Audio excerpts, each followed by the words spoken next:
मेरा बेटा जमीन पर लेटा दर्द के मारे रो रहा है, और कुछ लोगों ने देखा ही होगा कि मेरे रास्ते में होने के बावजूद तुमने अपनी कार नहीं रोकी, उल्टा मेरी जान लेने के इरादे से तेजी से आगे बढ़ गए। हाँ हाँ, ऐसा ही हुआ था, मैंने देखा था। ये सुनकर एक बार फिर से भीड़ में हल्ला मचने लगा। शनाया फिर से पैनिक करने लगी। पुलिस का नाम सुनकर शनाया घबरा गई थी। भले ही उसने और आहान ने कुछ भी गलत नहीं किया था, लेकिन यहाँ हर कोई सीमा बुआ जी के सपोर्ट में ही बात कर रहा था, इसलिए शनाया डरने लगी थी। तभी आहान ने जोर से कहा, हाँ प्लीज, कोई पुलिस को कॉल कर ही दो, मुझे भी एफआईआर लिखवानी है। आहान की कही ये बात सुनकर भीड़ में खड़े सभी लोग दंग रह गए। ये लड़का क्या कह रहा है? कहीं अपने पैसे के जोर पर इस बेचारी औरत को जेल की हवा खाने को तो नहीं भेजेगा? आजकल के जमाने में तो पैसे के दम पर कुछ भी किया जा सकता है। लोगों में इंसानियत नाम की कोई चीज ही नहीं रही। उस औरत की वो बात सुनने के बाद सीमा बुआ जी का चेहरा देखकर सबको तरस आने लगा। सीमा बुआ जी तो खुद हैरान थी। कुछ न कुछ गड़बड़ तो जरूर है, वरना ये लड़का इतना बेवकूफ नहीं लगता कि कुछ सोचे समझे बिना ही हवा में तीर चलाए। भीड़ में तरह तरह के अंदाज लगाना अभी भी खत्म नहीं हुआ था। सुनो लड़के, अब बात साफ साफ कहो, ये चोरी करके सीना जोरी करना सही नहीं है। तुम भी एफआईआर लिखवाना चाहते हो, इसका क्या मतलब है? मैं अपनी बात एक ही बार कहूंगा। ये मैडम जो इस बात का दावा कर रही हैं कि मैंने इन्हें मारने की कोशिश की है, झूठ कह रही हैं, और ये बात साबित करने के लिए मेरे पास सबूत है। मेरी कार में रिकॉर्डर है और ऑडियो और वीडियो के साथ सब कुछ रिकॉर्ड कर लेता है। कार रिकॉर्डर का नाम सुनकर सीमा बुआजी के चेहरे का रंग ही बदल गया। भीड़ में से हर कोई अब सीमा बुआजी की तरफ शक भरी नजर से देख रहा था। मैं बेगुनाह हूं, ये बात मैं साबित कर सकता हूं, और ये मैडम मुझे और मेरी बीवी को बिना वजह परेशान कर रही हैं। ना ही सिर्फ इन्होंने मेरा वक्त बर्बाद किया, पर मेरी बदनामी करने की भी कोशिश की है। इसलिए मैं इनके खिलाफ शिकायत दर्ज करना चाहता हूं। आहान ने फिर सीमा बुआजी की तरफ अपने कदम बढ़ा दिए और उनसे सवाल करते हुए कहा, आपका कहना है कि मैंने आपसे 50,000 रुपए उधार लिए थे और मैं पैसे वापस लौटाए बिना फरार हो गया ना? अगर ये सच है तो पुलिस को बुला ही लेते हैं, वही पता कर लेंगे कि कौन किससे पैसे चुरा कर भागा है। वो क्या है ना कि अभी मुझे थोड़ा घर पर काम है, मैं अभी निकलती हूँ। ये कहकर सीमा बुआजी रतन के पास गई, उसे सहारा देकर खड़ा होने में मदद की। रतन जल्दी खड़े हो जा, अब हमें यहाँ से निकलना होगा, वरना मुझे डर है कि भीड़ में खड़े ये सारे लोग हमारी भी पिटाई ना लगा दें। एक बार की जिल्लत तो चल जाएगी, मगर अगर ये बात पुलिस तक पहुंच गई तो बात कुछ ज्यादा ही बिगड़ जाएगी। उठो, जल्दी करो। अगले ही पल दोनों माँ बेटे ऐसे भागने लगे, सभी लोग अपनी नजर चुराकर अपने अपने रास्ते चले गए।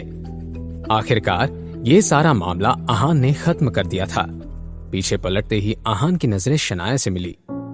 आहान ने देखा कि शनाया हैरान नजरों से आहान की तरफ देख रही थी, और वो आहान को ऐसे देख रही थी जैसे इस कॉन्फिडेंट और चार्मिंग लड़के को पहली बार देख रही थी। शनाया के ऐसे एक्सप्रेशंस को देखकर आहान मुस्कुराने लगा। उसने अपने एब्सेंट माइंडेड बीवी का हाथ पकड़ा और उसे अपने साथ कार की तरफ ले गया। शनाया को कार में बिठाने के बाद आहान भी ड्राइवर सीट पर जाकर बैठ गया। आहान, कार में रिकॉर्डर कैसे आ गया? वो कार में कोई रिकॉर्डर नहीं है, शनाया ने आहान की तरफ देखते हुए मन ही मन में कहा। क्या ऐसा कोई प्रॉब्लम नहीं है जो मेरा हैंडसम हस्बैंड सॉल्व नहीं कर सकता? शनाया, आप ये क्या सोच रही हैं? क्या आपका हस्बैंड बहुत हैंडसम है? ऐसा कुछ नहीं है, मैं तो ये सोच रही थी कि मुझे तुमसे बचकर रहने की जरूरत है। क्या पता कब मुझे भी ऐसे ही कंट्रोल करने लग जाओ तो? आप उस बारे में परेशान मत होइए, मैं आपको कैसे कंट्रोल कर सकता हूं? मैं तो खुद ही आपके कंट्रोल में हूं। दूसरी तरफ भीड़ और शनाया और आहान से भागने के बाद सीमा बुआजी और रतन एक बस स्टॉप पर आकर बैठ गए। आहान हाथापाई करने में इतना एक्सपर्ट कैसे हो गया? उसे देखकर तो ऐसा लगता है कि यामिनी भाभी उसे खाना भी नहीं देती होंगी। पता नहीं माँ, मैं खुद भी इस बारे में कुछ नहीं जानता, मगर एक बात है जो मैं कह सकता हूँ, आहान ने अपनी पूरी ताकत का भी इस्तेमाल नहीं किया था। ये सुनकर सीमा बुआजी शॉक्ड हो गई। अच्छा है हमने उसे ज्यादा परेशान नहीं किया। आगे से इस बात का ध्यान रखते हैं कि उस आहान से दूरी बनाए रखें। नहीं माँ, ऐसे कैसे हो सकता है? अगर बाहर किसी को पता चला कि मैं पिट के आया हूं तो मेरी क्या ही इज्जत रह जाएगी। नहीं, मैंने फैसला कर लिया है। अपने दोस्तों के साथ मिलकर मैं उस आहान की हड्डी पसली एक कर दूंगा। तुमने सही कहा बेटा, तुम जब चाहे उसे मार सकते हो, लेकिन उससे पहले हमें आहान से पैसे कमाने हैं। माँ, ये सब कैसे होगा? हम अभी के अभी तुम्हारे शेखर मामा के घर पर चलते हैं। जितना मैं शेखर भैया को जानती हूँ, वो तो आहान से कुछ नहीं कहेंगे, लेकिन यामिनी भाभी, वो आहान को बिल्कुल पसंद नहीं करती। हम जाकर उनसे ही आहान की शिकायत लगाएंगे। तुम जाकर अपने चोटों के निशान दिखा दोगे तो भी भाभी को यकीन हो जाएगा और हमें कुछ पैसे भी मिल जाएंगे। क्या आहान यामिनी मामी की बात मान जाएगा?